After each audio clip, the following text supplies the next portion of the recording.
Place à l'actu de la santé avec le docteur Mascret. Damien, vous avez une bonne nouvelle à annoncer à nos téléspectateurs qui souffrent d'hypertension. Alors moi, je m'associe. Je pensais que quand on est hypertendu, c'est un traitement à vie. Ben non, c'est pas une fatalité. Eh bien non, pas toujours. Alors, je vous rappelle d'abord ce que c'est, l'hypertension. C'est quand la pression augmente dans vos artères. Alors, on n'a aucun symptôme, aucun signe, c'est pas douloureux.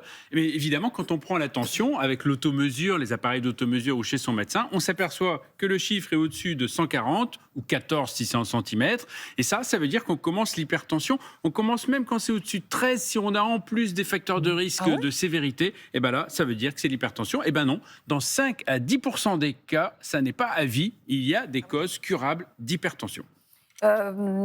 Et donc on les identifie comment ?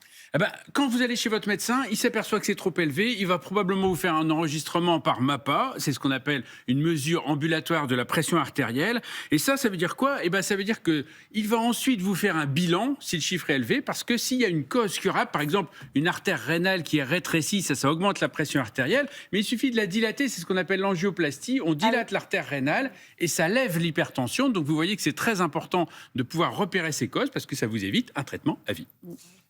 Docteur, si on ne traite pas l'hypertension, c'est quoi le risque ? Eh ben, si on ne traite pas, ça veut dire que cette pression augmentée va abîmer tous vos organes, va abîmer les reins, ça va abîmer le cœur, donner des infarctus, de l'insuffisance rénale, donner des accidents vasculaires cérébraux, parce qu'on ne sent rien, mais il n'empêche que vous continuez d'abîmer votre système artériel. On ne le sent pas, c'est-à-dire qu'il n'y a pas vers la tempe, on ne sent pas que ça tape plus fort. Il faut vraiment que la pression artérielle soit très élevée. Alors, c'est arrivé à un président américain. Allez, 1945, quel est le président américain qui est mort à cause de son hypertension ? Roosevelt, ouais. Eh bien oui, Roosevelt, exactement. Alors là, le paradoxe, c'est que son médecin avait dit quand même qu'il a été complètement surpris. C'est un orage qui a frappé dans, je cite, un paysage aussi clair qu'un lac de montagne ou qu'un ciel d'azur au cœur de l'été. En réalité, regardez ces chiffres de tension artérielle.